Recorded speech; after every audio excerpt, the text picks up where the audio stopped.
When it comes to sports, you'll hear this analogy a lot of times. It's not how you start, it's how you finish. Well, I think sometimes in the NFL, the exact opposite is true. It's not how you finish, it's how you start when it comes to the regular season. And the 2012 Saints, kind of somewhat similarly to the Carolina Panthers, are a perfect representation of this. The Saints ended up finishing 7-9 and third in the NFC South.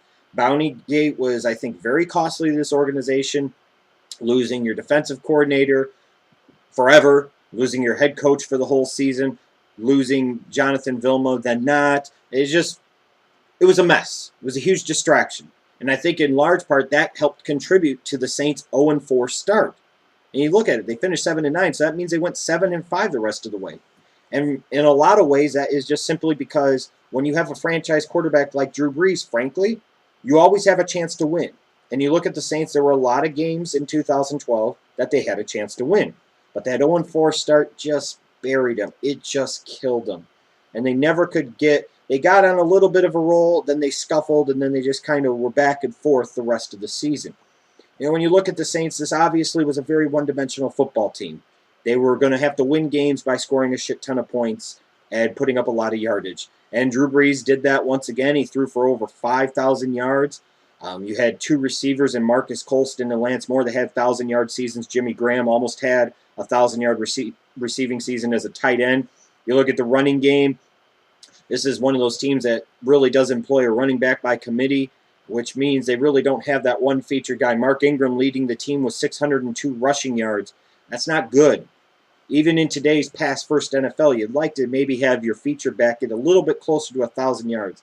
And I think at times the Saints fell too much in love in 2012 with always wanting to throw the football. They lacked balance on offense. And the reason that was a little dangerous was it put too much pressure on Drew Brees. Sometimes he forced too many throws, and he threw a lot of picks again this year. And he was also under a lot of pressure because that offensive line in New Orleans was not that good this year, especially in pass protection. You might say, well, they finished third in points scored, second in total yards, first in passing yards. How do you figure that? Well, you can gain a whole crap load of yards, and you could score a lot of garbage points or put up a lot of points because your defense is surrendering a ton of points, but you could end up throwing that big interception, or you could end up surrendering that big sack on 3rd and 7, and you still find ways to lose the game. And that happens sometimes for the Saints in 2012.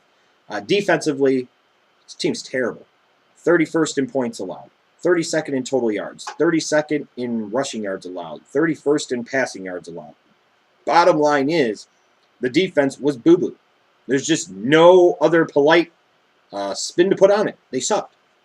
Sean Payton returning from suspension, I would think, will help put some stability into this team and organization going forward into 2013 and beyond.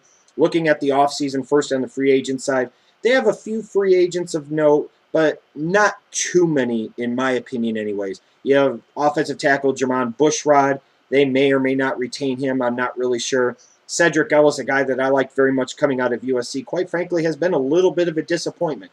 To me, he's shown occasional flashes of being really good, but this should have been a year where he could have really stepped up and really helped this football team, and frankly, I don't think he did, and I wouldn't expect him to be back.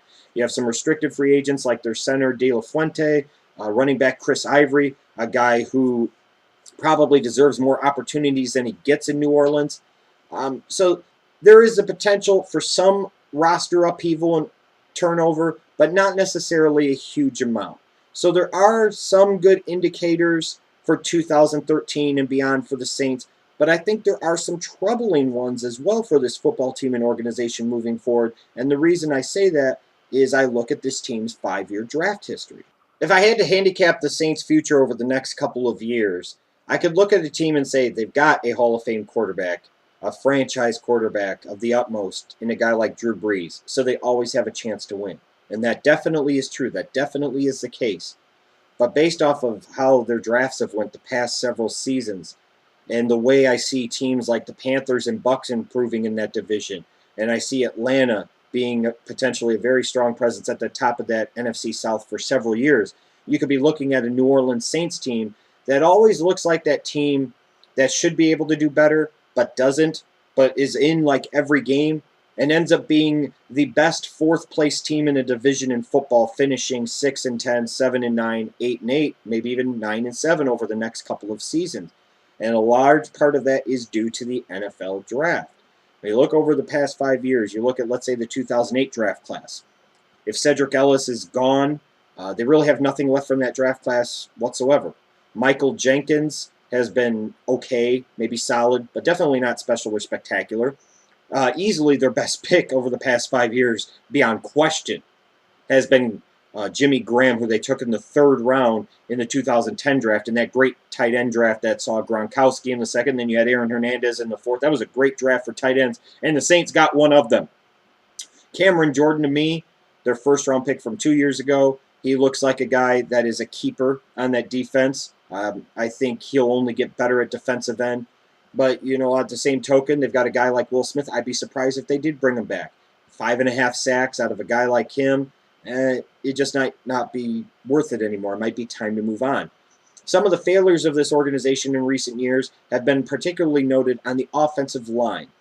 In terms of over the past 5 drafts, they failed to address this position really at any point in time in the first 3 rounds. Drew Brees is your franchise player.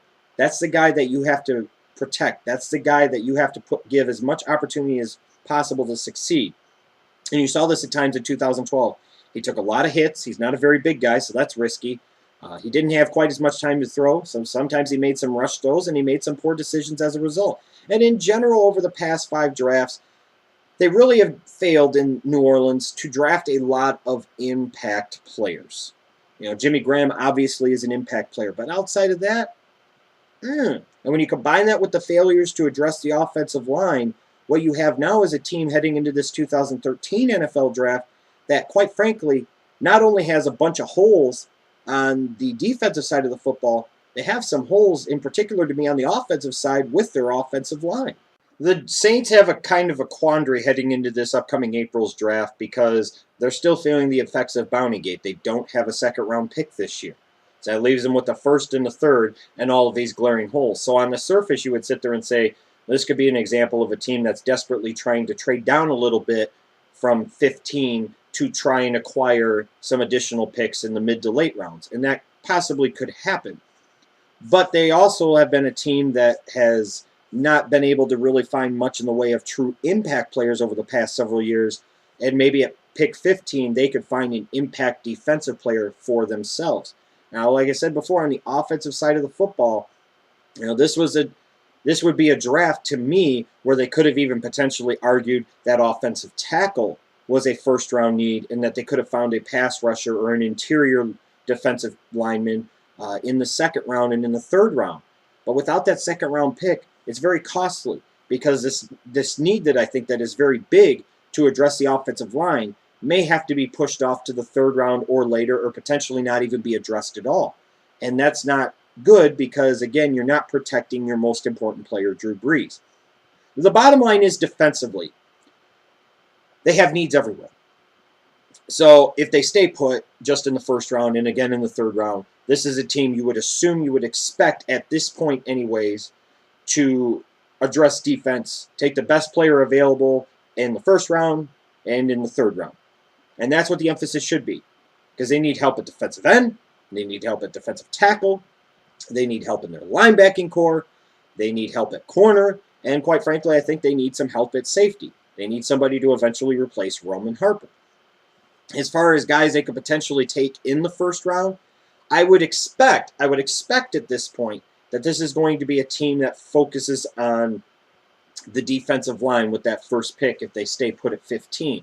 That could be guys like Jonathan Hankins, the defensive tackle out of Ohio State, a guy that I really like a lot, another defensive end. You have a bookend situation with Cameron Jordan on the other side, and that's Alex Okafor out of Texas. You can see other defensive tackle like Sheldon Richardson or Jesse Williams or John Jenkins come into play here at this pick.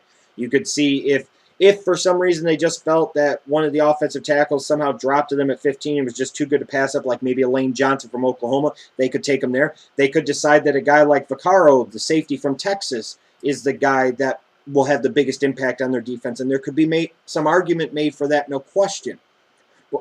When I look at this Saints team, the past several drafts haven't been all that good. haven't brought them a lot of returns. So that would indicate to me that if they don't get this draft right, they're going to struggle again in 2013, even potentially with Sean Payton being back at the helm. That might not make much difference. They could be a little bit better and still finish 7-9 or 8-8. 2014 could be even a little bit worse. This is a team that really is at a pivotal moment. You're only going to have Drew Brees for a few more seasons. If you draft well this year, you draft well next year, maybe 2013 or especially in 2014, you could be right back in the title hunt trying to make one last run behind your Hall of Fame franchise quarterback. Or what could happen is this team could not draft well and really descend even farther over the next 2 seasons to the point where they're going to be exploring by 2015 taking a young quarterback in the first round of the NFL draft.